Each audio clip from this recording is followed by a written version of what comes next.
Nigel Harris, Chancellor, Professor Scott, Professor Ivor Griffith, Vice Chancellor, Professor Scott Holoma Martin, Deputy Vice Chancellor, Mr. Polo Marchi, United Nations Representative, Deputy Representative for UNICEF, Dr. Adokro, PAHO WHO Representative, Senior Dean of the University of Guyana, Professor Amulari Marshall, the President of CANPA, executive members of CANPA, esteemed ladies and gentlemen, members of the media. I'm very delighted to be here at this commencement of this symposium on psychology organized by the University of Guyana. This week is indeed one that has created academic history for UG, having launched its psychology program. I cannot overstate how timely and relevant this program will be, especially in the light of many mental health issues that beset Guyana.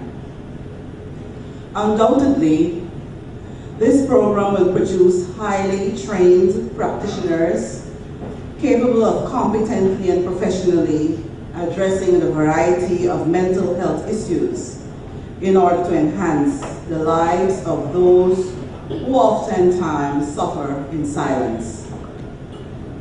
More importantly, our new professionals will be able to address the stigma and humiliation to which both victims and family members are subjected by society.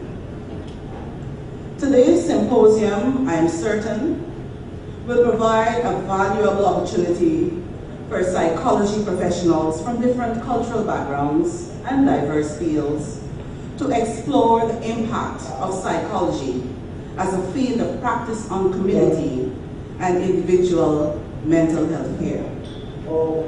This forum will encourage the promotion, generation, and implementation of evidence-based practice through the sharing and exchange of information on the latest developments in the disciplines among experts.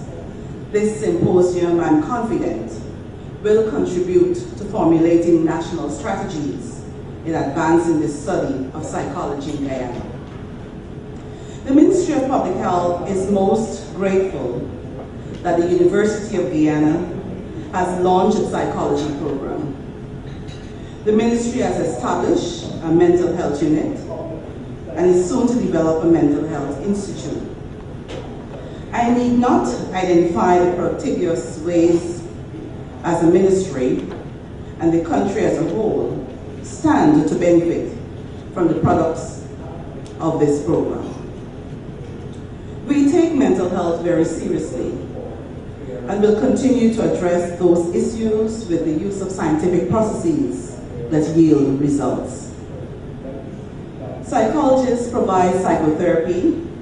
A treatment in many cases is equally, if not more effective than drug therapy.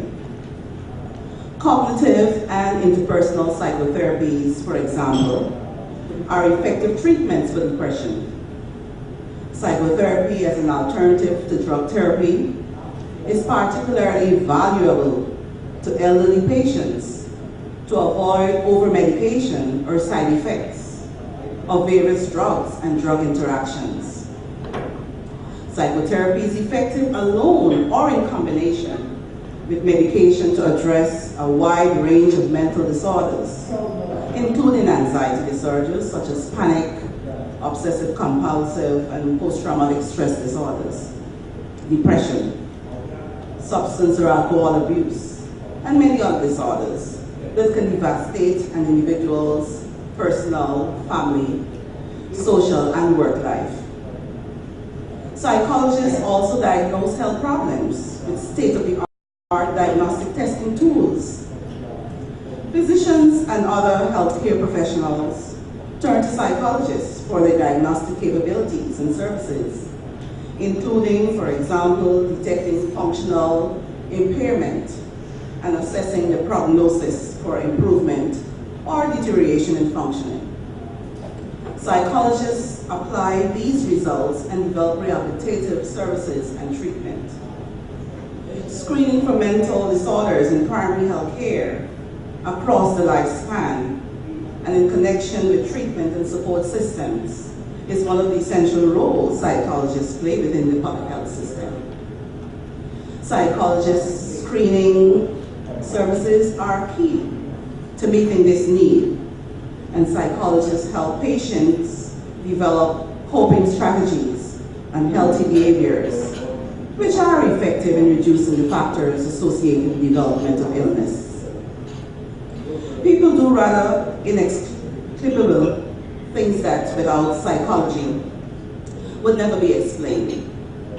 Thus, psychology helps us to gain a deeper and a more comprehensive access to the human brain that gives new meaning to how stress and mental disorders are managed.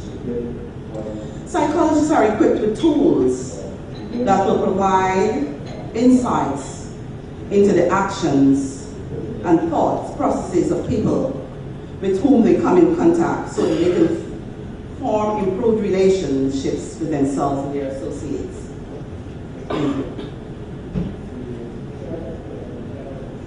Given that the vital role of psychology plays in the management and maintenance of healthy relationships, we must acknowledge the benefits to be derived. So let us celebrate this innovative step and ensure that we maintain extremely high standards in the practice of psychology. On my coming in here, I was looking at your simple, fitting, timely, and profound theme: suicide, youth violence, and professional psychology. The scope of this problem is widespread. Its causes are multi-pronged. We have implemented several solutions, but we need resources to establish sustainable approaches. Underlying this is a long history of post-colonial trauma that we hardly speak to in relation to violence. Also, we have to create a culture early intervention where persons can be taught to value and validate their worth so they can operate from purpose, resilience, and drive. Psychologically, we are concerned about emotional and coping resources that embrace life in a transformative way than resort to death. We are also thinking about getting our young people more involved in national programs of volunteerism, where they can use their energies to help others, and when you do this, you feel a sense of goodwill when you do that. With this experience comes a desire to live because your experience in your life as worthwhile rather than being worthless.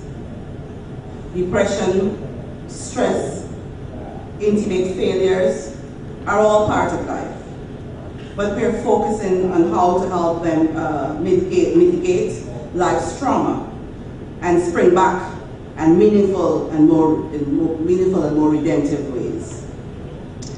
We do have resources to establish more hotlines so that we can help families become aware and recognize depression and cope with mental illnesses. Suicide is not chosen as much as it is frozen state of being when pain and agony exceeds feeling of being fantastic. We will establish a suicide prevention website, since thoughts of suicide is a feeling to get rid of pain. Of course, you have to be alive to feel relief. So we want our youth to know that there is real help available for them. Violence demands engaging our youth with productive experiences, removing them from environments of death and dying, and getting them commitment to values of caring, mutual respect, entrepreneurial activities, redirecting their actions and mindset into life-affirming ideas, education interventions, recreational involvement in creative arts, The focus is giving them opportunities to experience success and feelings of achievements.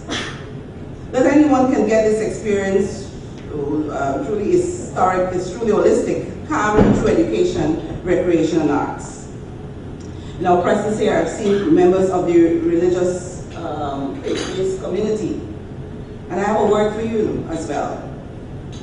Because we do need you to help teach values of compassion, caring, and character development built around the golden rule. And so today, without much ado, I do wish that your deliberations, discussions on this critical subject are fruitful, and that this forum forms the basis of strong support system for this new program. So I say best wishes for a lively and stimulating discussions at this symposium. Thank you.